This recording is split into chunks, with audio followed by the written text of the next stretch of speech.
The spiritual landscape of Australia is shifting. Emerging generations have little tolerance for BS. If Gen Z are going to have a faith that lasts, it needs to be one that can handle the real questions raised by life on planet Earth in this moment.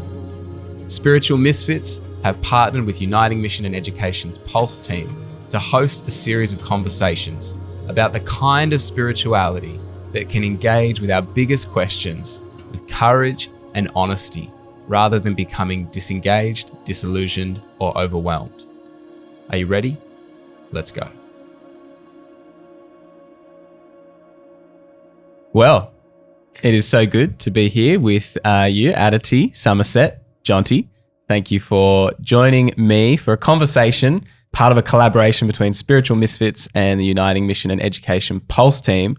We're exploring like big, hairy questions that relate to the world that young people, emerging generations are growing up within, and what kind of faith and spirituality is actually going to be worthwhile on planet Earth in the current time that we're living in.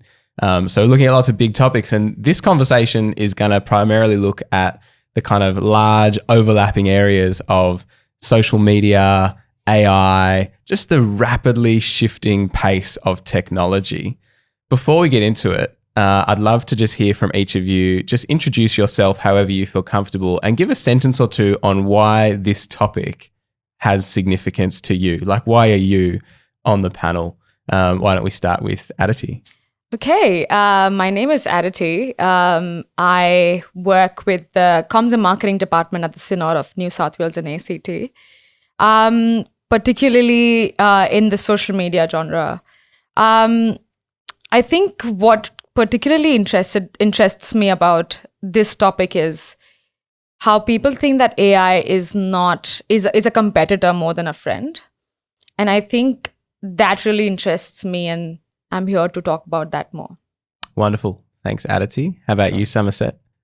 Hi, my name is Somerset, and I work as the children and young people, and I dabble a little bit with young adults and families at Willoughby Uniting Church. And so what interests me about this topic is the fact that like AI and technology intersects very heavily with like the main core group of people I work with, which is Gen Alpha. And so learning more about it, but also it is something I connect pretty heavily with, and like being able to teach them is pretty important. 100%. Yeah. So excited that you are part of our chat today, Somerset. Jonty. Hello, my name's Jonty. I currently work as a pastor at a church in the eastern suburbs of Sydney called Uniting Heart and Soul, running a ministry called Filthy Hope that is largely based around a podcast. Its core audience isn't just young people, but we do that with a large focus on young people and what spirituality and faith looks like in a way that earnestly, I guess, interacts with the realities of what living life looks like in the modern world. So I mean, a lot of my time at work is spent on social media, posting and interacting with people digitally and not face to face. So I guess I'm really interested in how faith and faith communities can be fostered in an online space. Yeah. Nice. Well, there is so much for us to talk about in this conversation, a lot more than we're going to be able to get to. But first, just, really important question, top of all of our minds. Did you have a point in time in your childhood when you had to listen to the sound of the internet connecting, beep, beep, beep, beep, beep, beep, beep, I don't know if you want to jump in with your own impression, but was that a part of your childhood? Quite a bit, actually. But that only started when I was in the 8th grade or the 9th grade, because we had nobody to connect with on the internet, like not my dad or my mom. So this is when I was in high school, and we had like awkward MySpace and all of those things come up. MSN Messenger. MSN, yes, correct. So I think that's when I really forced my dad to get something installed with the internet. Yeah. And I remember that go on for like 4 years or 5 years till I finished college. How about you, Somerset? Was there like a clear point A and B in childhood broken up before and after internet connection? Not really. I wasn't super conscious before the age of like 4. No, but I was born in like 2002, so that's not really a part of my memory. But I do remember having like a family computer and things, and if too many people were doing too many things on our like Wi-Fi when I was growing up, it was very slow. But no dial-up I believe you are what they call a digital native. Mm-hmm. And Jonty? Yeah, I mean, I have some of my earliest memories. So, like, between the age of, being born through to like 4 or 5 is having the family computer with dial-up internet and hearing that noise whenever, you wanted to play Flash games on some website. You'd have to wait for it to boot up and you couldn't use the phone at the same time. But that was very much like sort of pre-primary school. Yeah. So, from primary school, we had internet, like the computer lab, and was very sort of like literate with computers and the internet from a pretty early age. Yeah. So so technology has taken massive shifts in each of our lifetimes sitting here, and it continues to be in a kind of exponential shift right now with the emergence of kind of generative AI. My first mobile phone, which I got when I was 13 or 14 years old, was a Nokia 3315. That thing, it couldn't connect to the internet. Yeah. It didn't have any color screen, no camera. And then there was kind of this gradual introduction of phones with cameras and, internet at home and flash games and then, broadband and then the iPhone. In the lifespan of Gen Z, which is kind of those who were born between 1997 and 2012, Facebook was started in 2004. The first iPhone came out in 2007. Instagram came out in 2010. So all these things that are now a very normal part of our lives were actually quite recently kind of introduced to the world. How much do you think, as you reflect personally, technology, social media, the internet, these kind of forces that are a big part of our daily lives, how much do you think they have impacted, I guess, the way that you have grown and developed and kind of emerged as a young adult or, a human being in the world? Jonty, what do you reckon the role has been of those things on your formation? Yeah, I mean, it's definitely like socially from high school, but even probably earlier, but definitely from high school onwards, most of my social groups almost congregated around different social platforms, and that changed as new ones kind of came and went. So like I was... I don't know. I don't remember when Snapchat like first existed, but like my friendship groups communicated through Snapchat. And so that was how I lived my life socially for a couple of years. And then it moved on to probably Instagram or Twitter at some point. And so for me, definitely that was just like, has always been a reality of my social life is using the internet, but also that sort of transitory way that it would hop from platform to platform every couple of years. You get left behind. I'm left behind. Like TikTok, Snapchat. No, thank you. But how about for you, Somerset? As someone who engages with people as well that are younger and really, at the front of embracing these technologies. Yeah, and like social media is a huge part of everyone's life right now. Like it's the biggest way to market what your business is. It's the biggest way to connect with other people. It also is the most informative piece of like where you can interact with people. So a lot of people are getting their cultural or international information from TikTok or Instagram or Facebook. And like, so social media is a huge part of like everyone's life. And I think, as Jonty said, it's really interesting how the kind of like development of how we use those platforms has happened. Like at first it was very much our social groups creating plans for where we're going to go next on Snapchat or Instagram, like us posting photos of the fun things that we did. And now TikTok becoming like a source of information and becoming a place where people can create their business essentially. But it does definitely have downsides, especially for the younger people. So a lot of that like constant feeding of information and things means that connecting IRL or connecting with people now doesn't have as much of a consistent hit of like dopamine and of like information. So when I'm talking face to face with people, I know that I'm able to connect with you and have a genuine connection. But for younger people, I've definitely seen that there's not as much like excitement than it is scrolling video after video after video and being fed all this different information and color. And it's like, it's really interesting seeing how social media can connect us and keep us informed, but it means that we can sometimes not be as connected. Yeah. And like you're getting at there is a genuine relationship between what is happening in our brain, what is happening in our biology, and the way that we're using technology.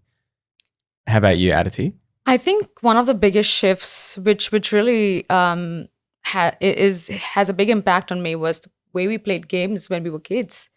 It was more about going outdoors and seeing your friends. I remember when we had school vacations, we would always have a schedule with our friends, which would be going for morning walks, coming back, going to the church or to the temple, coming back and then just having a breakfast, playing outdoor games like badminton and all of those things for the afternoon. And so that has seen a huge change in the generation that came after us, which includes Gen Zs, because I think a lot of their games were on the phone as well.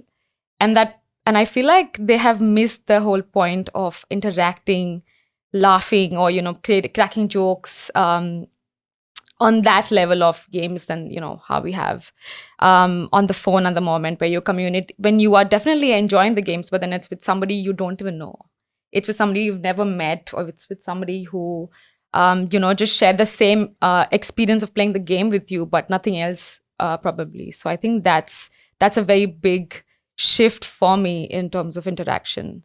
Yeah, it's huge. I mean, when I was a kid, my social network were largely around people that lived within like walking distance in my neighborhood. Yeah. Whereas now, and I'm not saying this with a value judgment, but a young person might have a network through their kind of online gaming or something that is truly international potentially.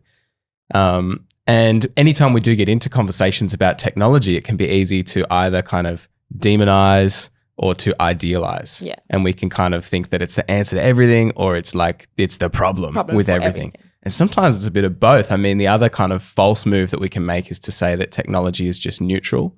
And I know people that work in the space of AI and ethics and technology, and they'll say anything that's been designed by humans is not neutral because design is full of choices. And some of those choices make things more addictive, for example. So it's a very complicated conversation is what I'm saying. We don't want to idolize. We don't want to demonize. We also don't want to act like it's just neutral. Yeah. But as we think about how technology interacts with spirituality and what it means to grow up in a world of that kind of digital connection, which is a reality, we can't kind of just disconnect from it at this point. What do you see as some of the positive opportunities that technology, social media, AI, the interconnectedness of all these things, what do you see as opportunities that it offers in terms of the development of spirituality, maybe in a more positive light to begin with?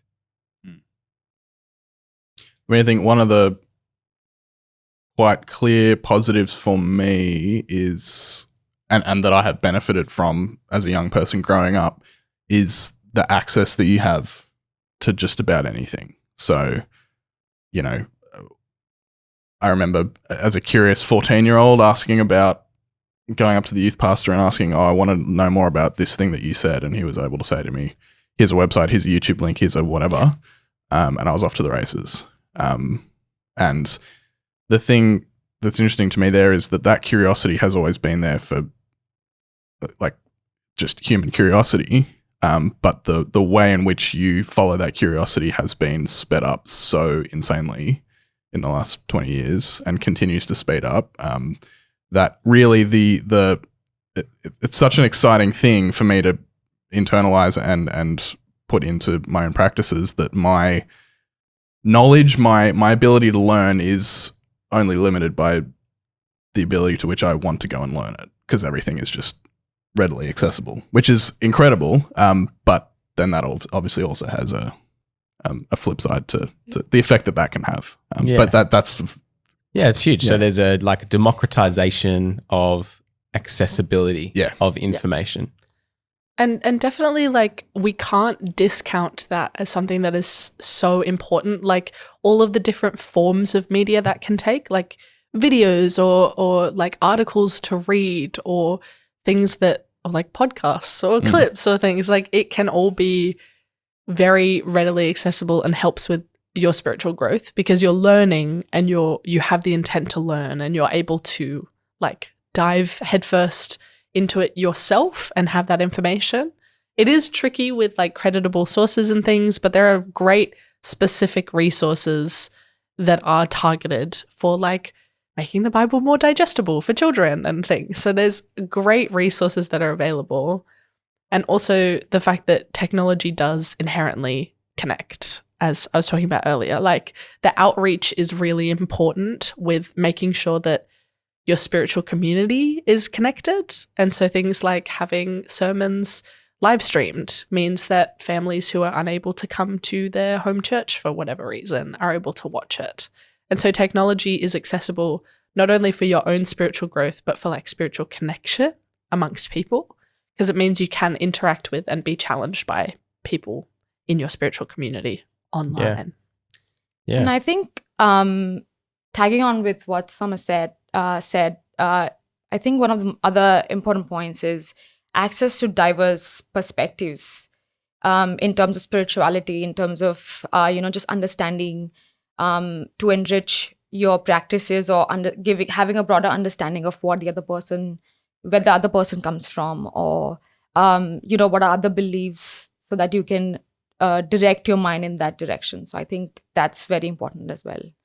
Yeah. I mean, we're sitting here recording a podcast episode that people will listen to in lots of different places.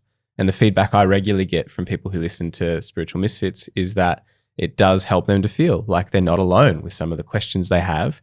And they're exposed to a whole range of different ways of thinking through some of those questions or challenges that they face. So that's huge. Yeah. And we're literally participating in what we hope is the positive kind of spiritual opportunity that it can bring. And even in the connection side of things, I know that I've, for example, sat with young people who have been in very difficult spaces in terms of their mental health, and a gaming community has been the thing that has helped them to not feel like they're completely alone in the world. Yeah. And so it's still complicated, but we can't underestimate the power that even, a piece of content can have to lead towards a real and meaningful sense of connection. Yeah. It also, to add to that point, helps to put in context the things you're learning. So if you're able to interrelate it to something that you can understand more clearly, like games, it helps you to kind of digest it in a way that's helpful, like learning about that information. So for example, my church doesn't do it much anymore, but like our kids love games, and like gaming and things like Minecraft and stuff are really big parts of their personalities. And instead of judging that, we definitely embrace and encourage that as something, as like an outlet for them to learn, because it helps with like creativity and making sure that these children feel like they're being heard. And it's just a very good way of connecting without discounting these very specific parts of technology. Yeah. And I think one of the main other things as well is the art of storytelling. I think that's one of the biggest takeaways when it comes to community and, building the community. I think just understanding that there are other people in the same shoes as you, no matter where they are, if they are in the scattered communities or if they are in rural areas, they still have the same beliefs, or, they still understand the same diverse perspectives that you have. So I think just those kind of things is very important as well. Yeah. Yeah. Well, we could all, I think, switch to being very, we could sound a bit older by starting to talk about our concerns about social media and coming across almost a little bit like, oh, young people today, they don't have, without sort of trying to lean too much into that. I think we're all relatively young. What are some of the things that do kind of produce in you just a little bit of uneasiness or some questions or uncertainty around the formation of young people and their spirituality in a world of kind of hyper digital connection? Again, without sort of sounding like we're like, sitting back in judgment, because I think I speak for myself. I often wrestle with the same things that I could externalize it and say, young people today are so addicted to technology. I'm so addicted to technology. But what are some of those concerns that we have, or some of those things that, maybe make us feel a bit uneasy as we think about this space? I think for me, it would be the impact on mental health that it would show. Because a lot of the times you've just left feeling lonely, even when you've, spoken to a lot of people, you've chatted with other people, and you've, gone through your daily social media intake. When you come to the real world, which is just keeping your phone on the side or just, shutting your laptop, there's a sense of loneliness that I think is is not a good space for a lot of people to be in. Of course, that affects only when you're using social media to an extent or more than recommended. Because again, there's no denying that there's a good and a bad side. And a bad side is really easily accessible as well, in that sense. So yeah. Yeah, mental health. And we have evidence that speaks of the negative impact of, certain kinds of social media. Yeah. There are two big ones for me, and they kind of coexist as two sides of the same thing. The first being, I can't remember, one of you would mention this before, but the pace at which information is transferred on social media. And by that, I mean literally in like a editing sense. Like if you're looking at a video every second and a half, but also just the way in which social media, you're receiving messages constantly. I found, and this is just through reflection on how I've noticed it start to affect my behavior and my biology, is that does affect the way you communicate with other people. And all of a sudden, what I think, and to bring spirituality into it as well, the eternal, like, calming presence of Christ is so at odds with what I refer to as the editing pace of social media. So that's a thing that I found, but also this, and they're kind of, like I said, these two things coexist. This, I want to say 4 or 5 years ago, some of you might be able to correct me on this, is when Instagram in particular switched from a follower algorithm to a discovery algorithm. Yeah. So if people think about when you look at your phone, how like the percentage of what you see is content that you have chosen to see, like accounts you followed, whatever, versus stuff that Instagram just thinks you might want to see. That's due to, they switched over to this thing called a discovery algorithm, where based on your patterns, they feed you content that they think is that you will enjoy, and therefore keep looking at Instagram, for example. And the concern I have with that is that can very quickly create a feedback loop of information, and is at odds to the thing we were just talking about having access to everything, the monopolization of information and knowledge. All of a sudden you're being fed a tighter and tighter and tighter feedback loop of information. So those are two things that certainly I've noticed in my own habits start to affect me. And I think it's like crucial to note there, what often gets left out of the conversation is that if it's free for you to use, if the platform is free for you to use, you're the product. Yeah. And so that discovery algorithm is about shaping your spending habits. And so, we might think that Meta are just being really generous by offering this free way to connect, but it's quite insidious when you think about it. There's a catch. Yeah. Intent is so important when consuming media as well. So like if you're mindlessly scrolling and interacting with TikToks, for example, it then, as Jonty said, creates your For You page, which is for you, specifically curated, built brick by brick by your thoughts and the things that you're liking and interacting with. It is you. And that can seem really attractive to a lot of people, which is the fact that like every bit of social media that they're consuming is all about them, and they love it because it is a part of them and what they can consume. And unfortunately, real life is not like that. It's difficult to find things that are so closely tailored to who you are. And so similar to Jonty, I find that echo chamber to be harmful sometimes. And I worry that it does create secular views about a lot of things that may or may not be helpful. So there's lots of like spheres of thinking or people in particular that may not be breeding great information. But if you're constantly interacting with that, that's all the information you're going to be getting. And it's really tricky. And with spirituality, being challenged is important because our faith is built on challenge and growth and being able to feel like we are progressing in our faith and learning in our faith. And if you're constantly being fed this echo chamber of information, it's really difficult to grow.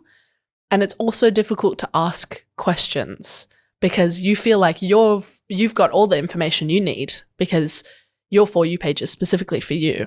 So of course it would know everything you want to know. But really, that's what creates these views that are stuck a little bit in the mud. And so it does worry me that mindsets can be changed, but also can stay that way and not be challenged.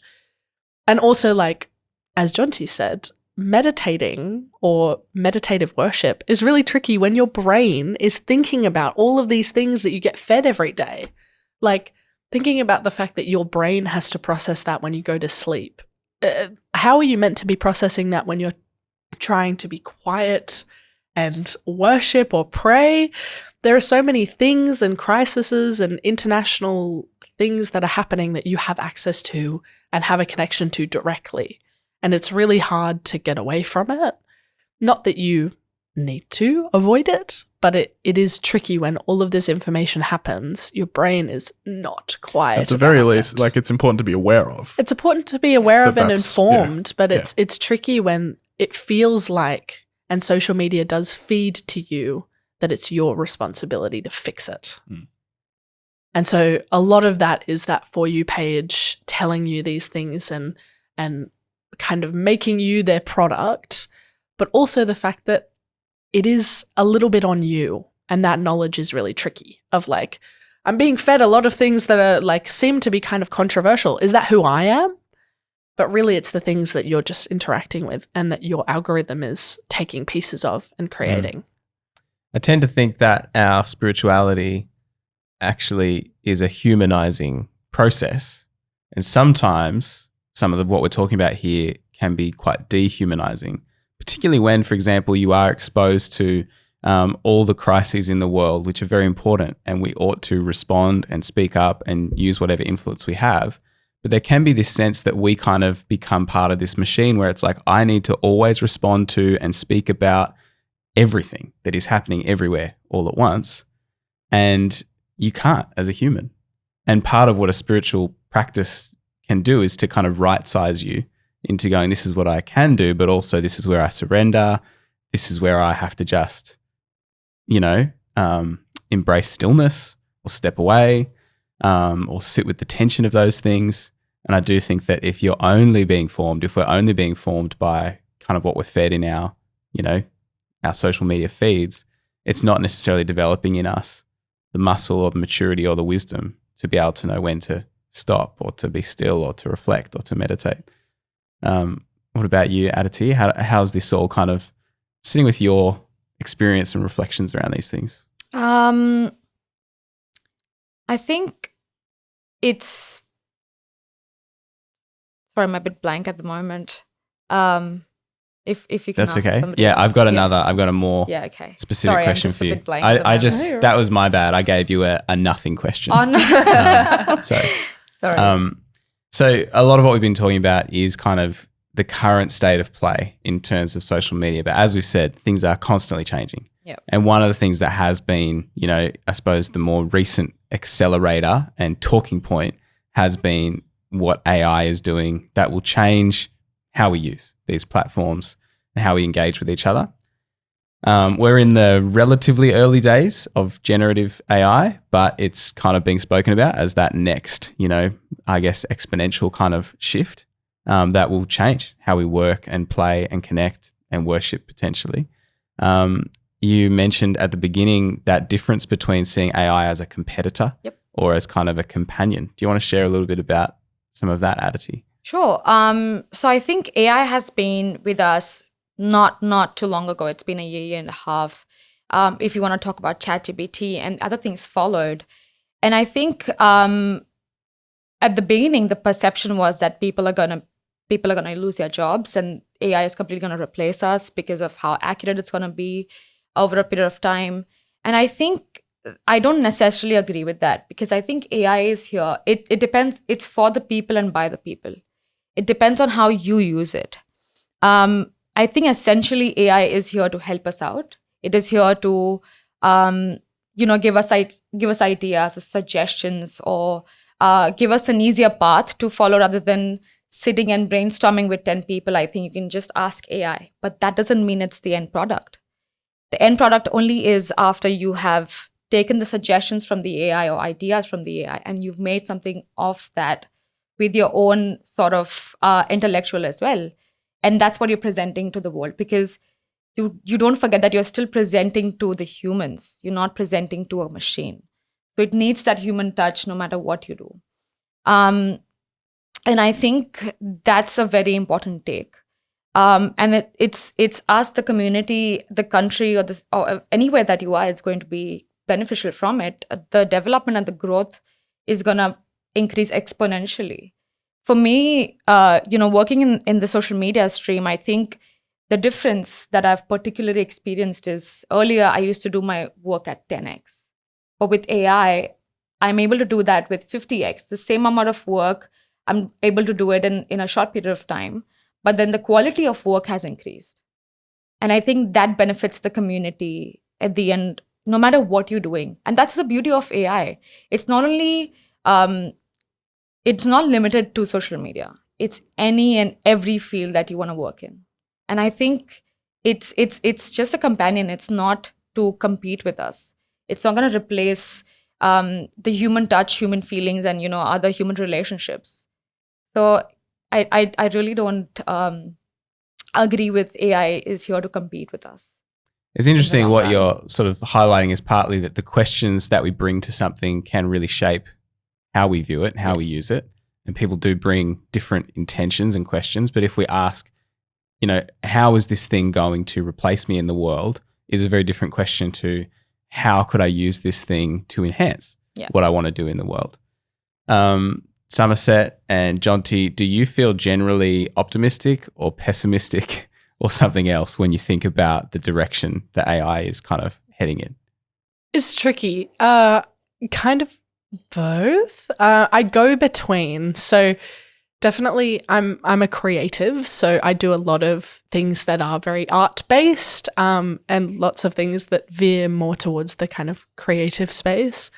And I feel like AI is not an enemy. I don't view it as something that is here to take over, but I definitely think that it has had a pretty big impact on our viewpoint of what the limits of this technology are and what can be done with technology, whether or not that's a good thing,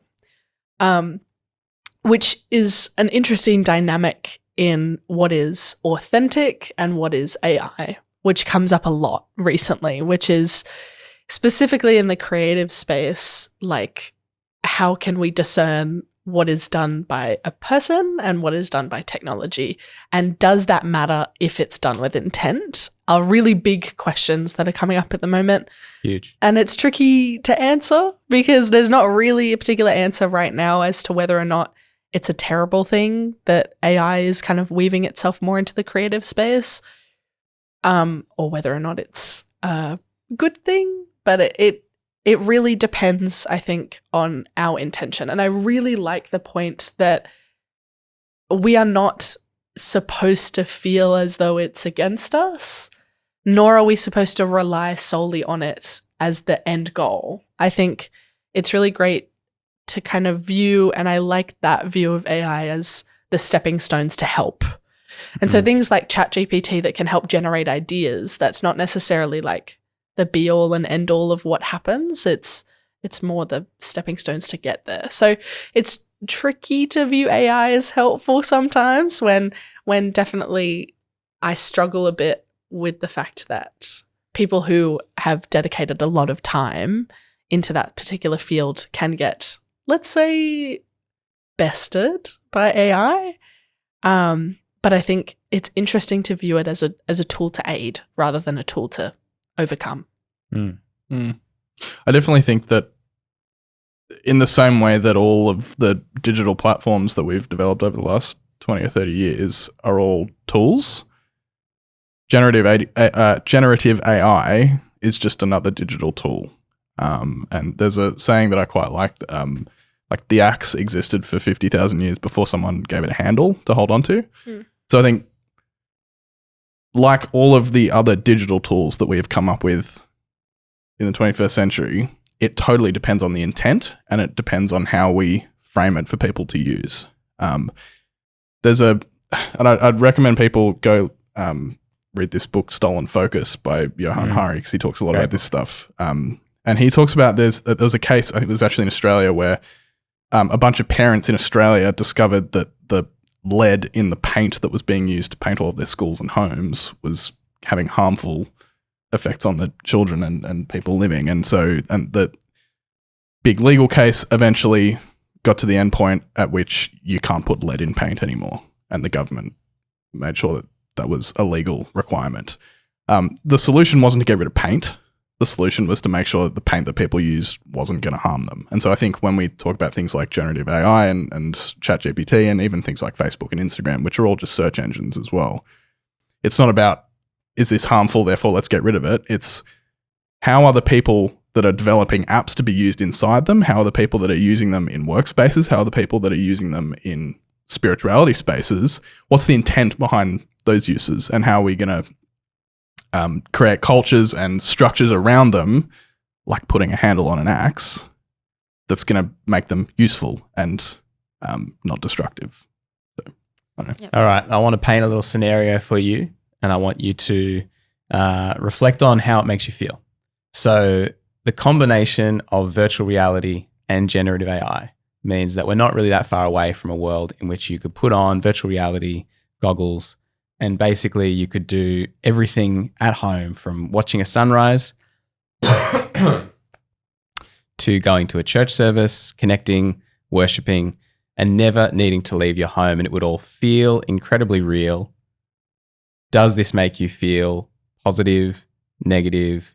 Is there something that seems sort of slightly off about us never leaving our homes and yet having experiences that feel exactly the same? What do you think that kind of speaks to in terms of some of our intuitions about, humanity, connection, community, and spirituality?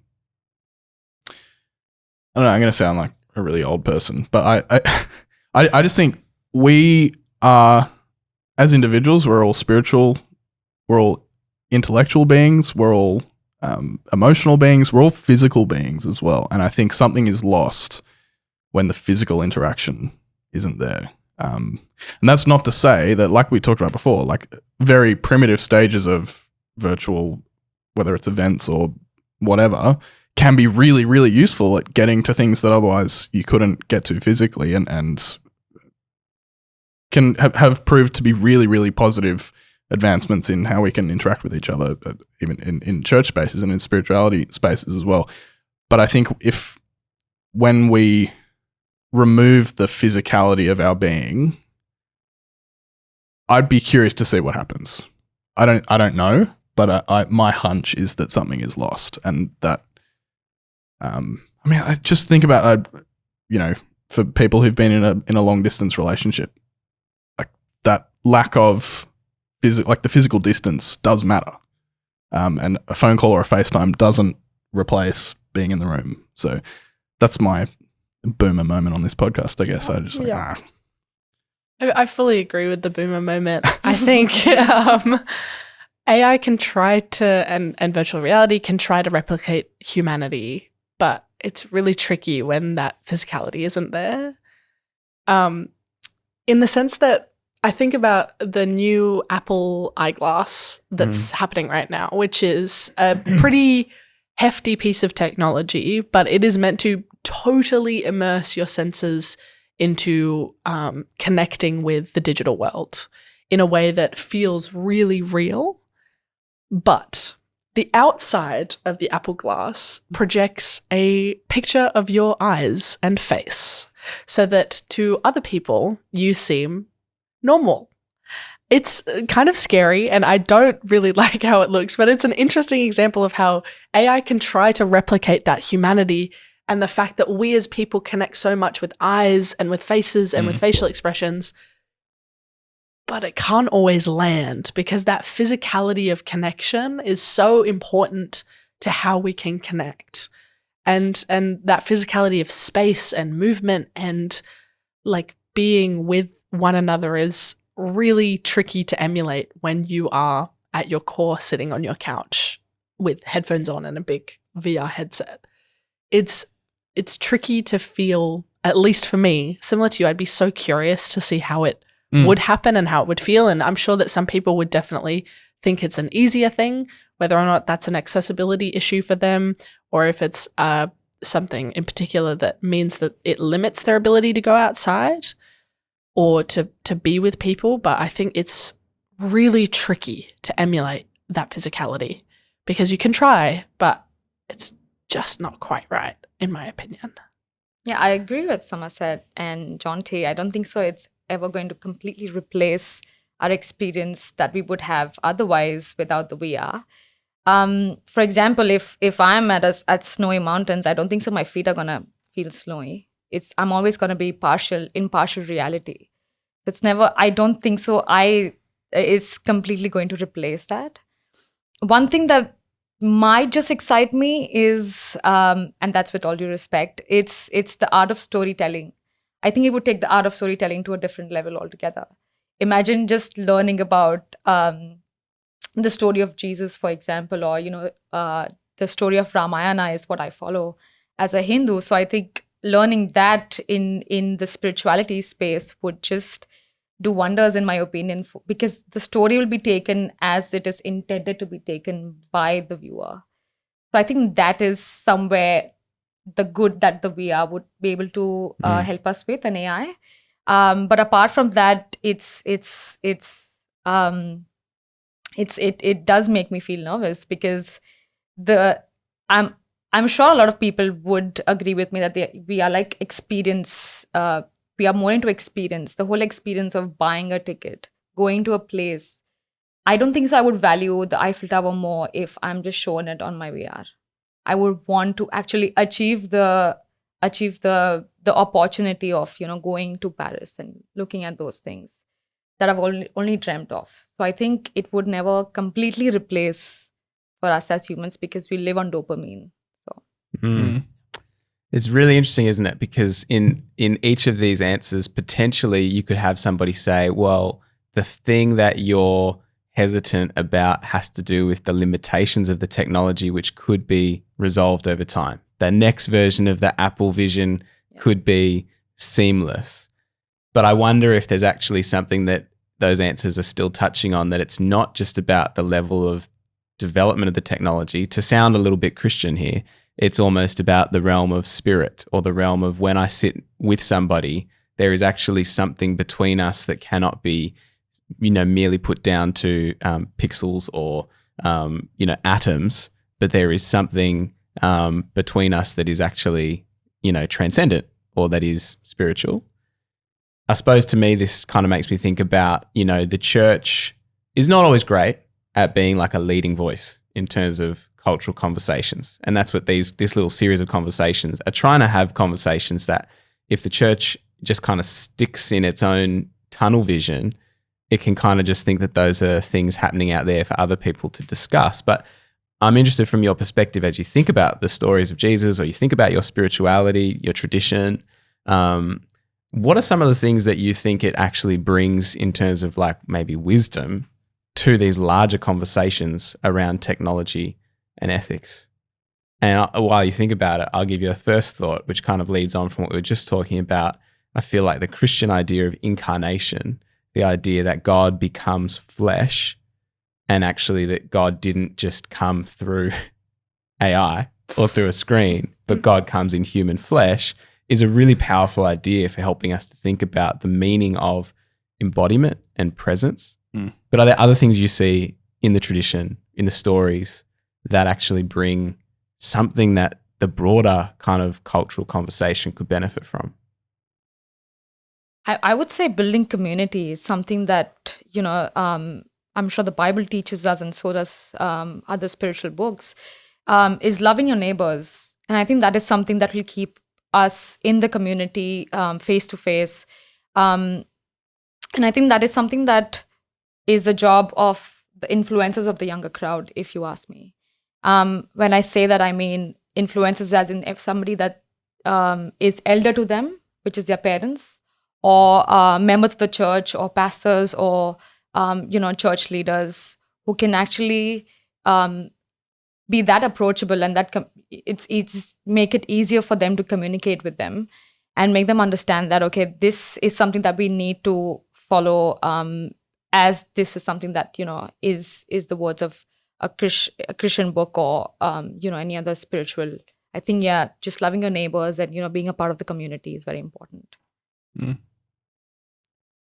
I do think it is tricky attention span wise, but for me personally, spoken word and conversations help with like that community and that connection and that building.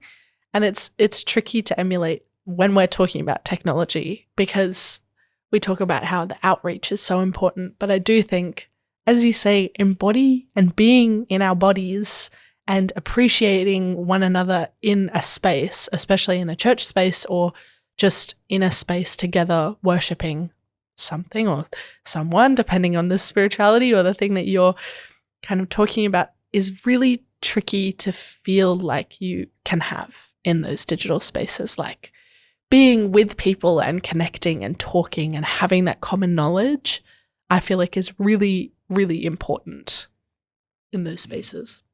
Yeah, I definitely think there's something to the idea of embodiment and incarnation, in the sense that, in digital spaces, you do kind of by nature of how they function, put all of your eggs in a digital basket, and there isn't a sense of physical embodiment in a lot of those spaces. So I definitely think there's something to that I'll have to think more about. But I think another one for me is this idea that, and one of the core things in the gospel that I sort of hold really important in my own spirituality, is this idea of like radical acceptance and radical hospitality and grace. And one of the things that we see with, going all the way back to the beginning of this conversation around the way that AI and social media and just digitization can funnel us into our digital communities, which is great to find the people that think and like the same things that you do. But it generates this, or can do, not always, but it definitely has the potential to generate this sort of tribalism, and we've lost we've stopped exercising the muscle of being uncomfortable, and being uncomfortable sitting with ideas and people that are different to us.